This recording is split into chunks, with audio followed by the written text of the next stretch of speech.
Hello, hello, hello. This is Adrienne Obi, Capricorntigress of Astrology, a look inside. And I am coming to you, Sagittarius, for the month of April with your horoscope.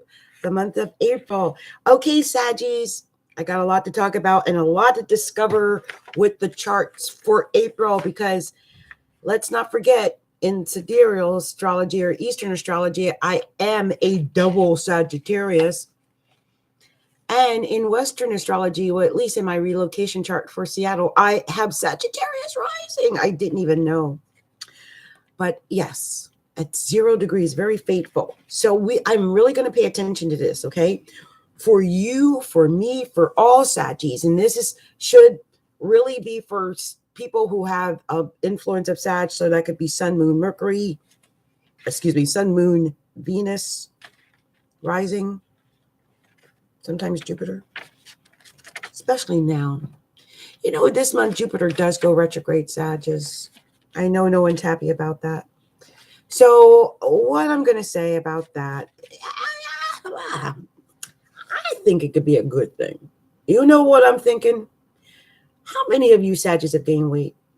Be honest. How many of you have been fighting with losing weight? Let's put it that way. You might not have gained weight, but how many of y'all have been fighting with losing weight?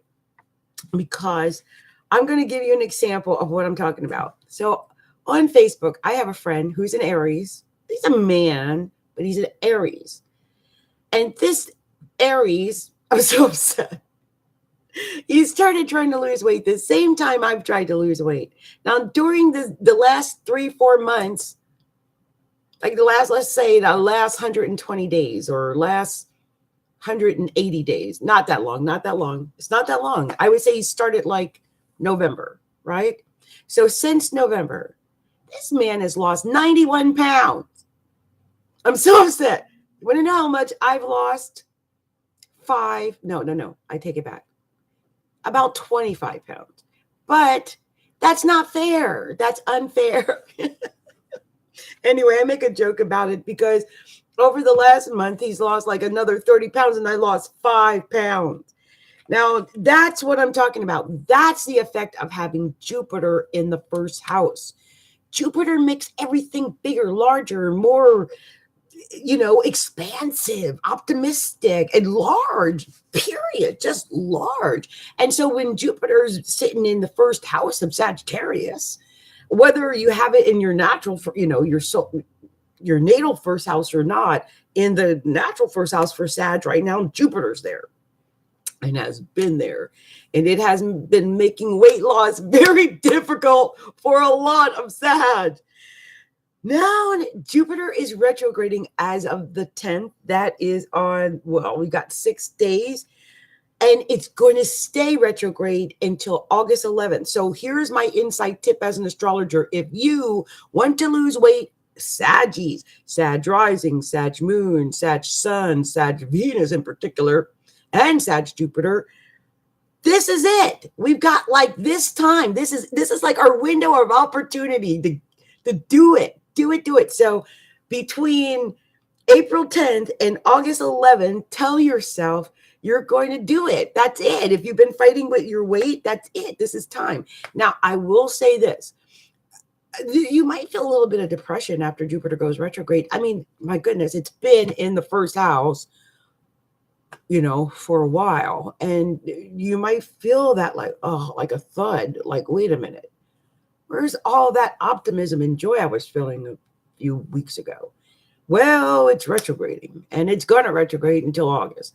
So you're going to have to figure out how to work around that situation because, August is a long time. So we're going to have to live with that. Now, some other things happening in the month is that Saturn and Pluto are also going to retrograde at the end of the month. Saturn retrogrades on the 29th. Pluto retrogrades on the 24th. It's in the second house of money.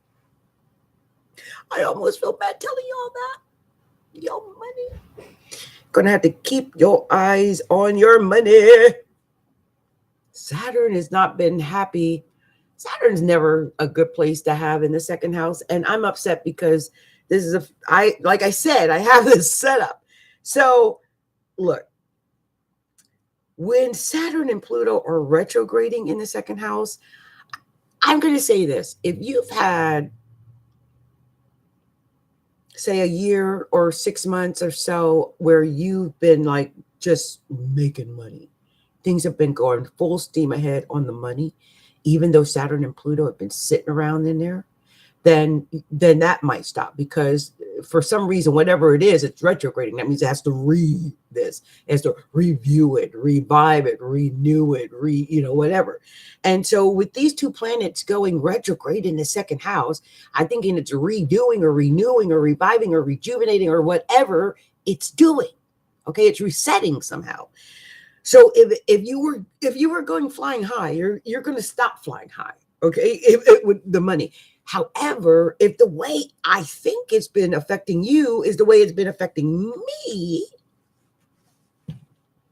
Mama ain't hardly had no money for all of 2019. The money has been almost non-existent since 2019 got here. And I'm like, where's the money? So I'm thinking if you've gone through that, maybe after the 24th and 29th of, when these major planets go retrograde for a long period of time, that is going to give us time to take a really good look at our money situation. Look at what's going on with our finances and our money and fix our money. Maybe save money, maybe make money, maybe figure out how to create more money. I have a feeling that this is our time to go back over and actually revive, renew, and just regenerate ways to make money, ways to earn more of what we want, more possessions, and to establish ourselves, because we might not have been doing it right. We might not have been doing it right, and Saturn's retrograding, and it's going to show us where we weren't doing it right, and maybe it'll help us to do it right this time. Because if you're anything like me, you weren't doing it right. So I'm just saying, you were doing it, but you probably weren't doing it right. So with these two mega planets going backwards in the second house and Jupiter retrograding in the first house, it's time for us to take a good look at ourselves and at our money, and review ourselves and our money, and ask ourselves, what in the world have we done with ourselves and our money, and fix that area when it comes to ourselves and our money. And another area that we have to fix is the area of love and romance. There's a lot of emphasis in the area of love and romance in the month of April. Oh my gosh. I mean, we got Chiron in Aries. There's going to be Venus in Aries after the 20th, and after the 17th, Mercury goes into Aries. And the sun's in Aries up until the 20th. And then we're going to have the new moon in Aries on the 5th of the month. And wow, that's a lot of fifth house. That's romance. That's love. Dating, flirting.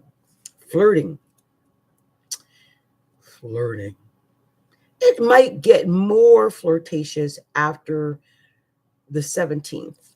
And I would say then I'm seeing more flirtatious messages and texting and, just out and out flirting. But love is coming. Love. Now, here's the thing. Chiron is there. And so Chiron might have been making things feel mighty bad in the area of love and romance and dating. You might have lost your true love. I mean, you might have, because Chiron's there. It's the great wounded healer. It goes in to fix the wounds that won't heal or haven't healed. And that means there was a wound here. And so when Chiron got there, it started trying to fix that. Now, I don't know how it's affected you, but my heart hurts even when I'm trying to recant what I'm about to say. But I was so deeply in love with a man who I don't believe ever loved me. And when Chiron got into the fifth house, what it did was promptly destroy that. I mean, it's painful. It was like a dagger in a, like, even now my sort of solar plexus feels weird. And I'm glad I'm working on manifestations and things to clear that out. But some of you might have been in some pain over love and romance. Chiron is not an easy transit. It's not. Wherever it goes, I always say there's tears wherever Chiron is. In your case, it's romance, it's love. It could be children too. And you might have had some experience with your children and, well, 2019 in general, but April, you might really feel that there's a lot of emphasis in that area. And the thing is, up until the 17th and 20th, these planets are in the fourth house with Neptune, Venus and Mercury. So they'll be in the fourth house of the home and the family and, nurturing as a mothering, either your mother, you being a mother, you're being a mother to your children, nurturing others. All of that is really in play most of April up until the 17th to the 20th. So it's a month where nurturing and caring and helping and healing and just reaching out and touching others is really important. And with Neptune down in Pisces, really it's in its own little space and its own little place. You might just have a lot of music playing in your home, or you might feel extra creative, a lot of creativity in your home or in your family life. And then when they move into the fifth house, I'm just feeling whatever pleasantness you might have experienced and as a family, you might feel that also with your children, because children are ruled by the fifth house. So, and Venus is going there. So like you might find that you're talking with your children more, you're having more telephone conversations with them, or they're texting you more, you're doing more things with them. That's a nice vibe I got from that. The other thing is that you can take chances. You're going to be working on your fear of taking risk, your fear of taking chances. I really believe that, especially when Jupiter in the first house goes retrograde on the 10th. I really believe that's what the message is going to be, that, facing the fears and doing it anyway, clearing out the gunk from past hurts and mistakes that might have been made. With Chiron sitting there in that fifth house, it makes me feel like, there might be fear around romance. There could be definitely fear around dating, fear around taking chances or taking risks or gambling of any kind. Like there's definitely some pain there that has to be healed. And so just be aware that you must heal this area of your life where love, and so because love and romance with Venus, it wants to come into your life. I mean, Mercury and Venus are there in the sun. They wanted you to have love. You love, okay? Romance. It's big. This is important. But like, if you got these fears, right? Chiron, you might be crying over a past love. You might be crying over a dead relationship, or a relationship that, maybe it'll revive. Maybe. Venus is going to be there, but Chiron is there. And if there's a lot of wounds, and if you're mortally wounded, you're not going back to that. Don't go back to that. If you're someone that it's not, you don't have these deep wounds from this relationship or a past relationship or some relationship that's destroying you, but some of you may feel like you are coming out of something that was like destroying you, or you feel like you were being destroyed by that relationship. You are healing. Man, you are healing. You are healing in the area of love and romance and children and taking chances and having fun and going out dancing and partying. And I mean, literally, the fifth house is the house of partying. So, and the crazy thing is on the 19th, there's going to be a full moon in Libra, partnerships, in the 11th house of friends. So I don't know what day the 19th is. Is that a, let me see if that's a weekend day. What day is that? 19th. Yep, it's a Friday. I don't know why I knew it. Go out Friday, party with your friends. You're going to find them.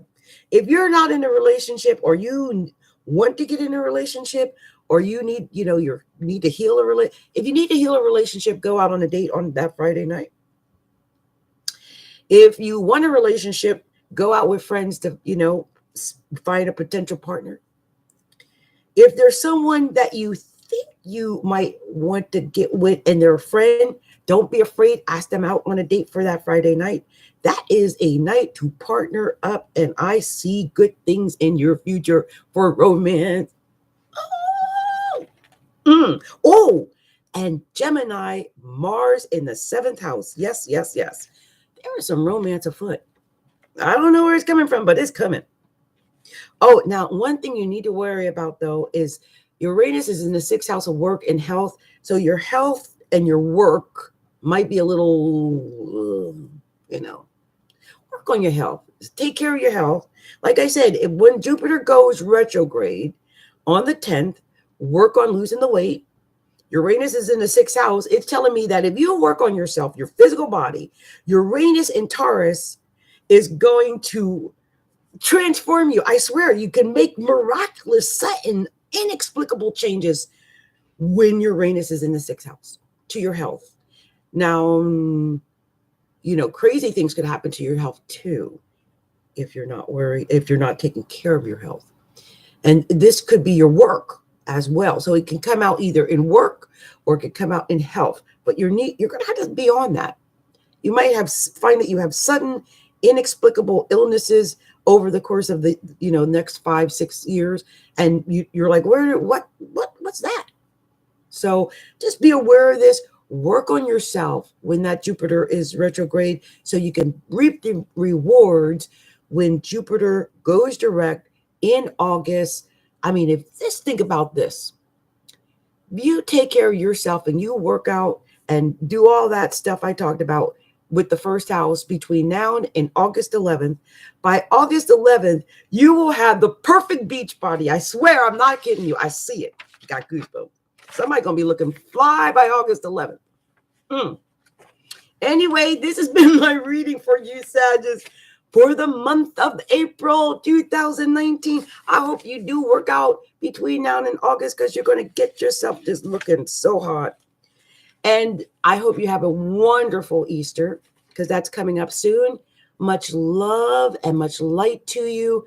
If you haven't already, please subscribe to our channel.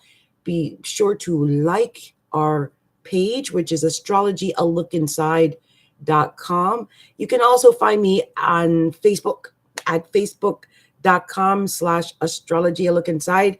And I also give free readings on Facebook. You can find me at facebook.com/groups/astrologyalookinside.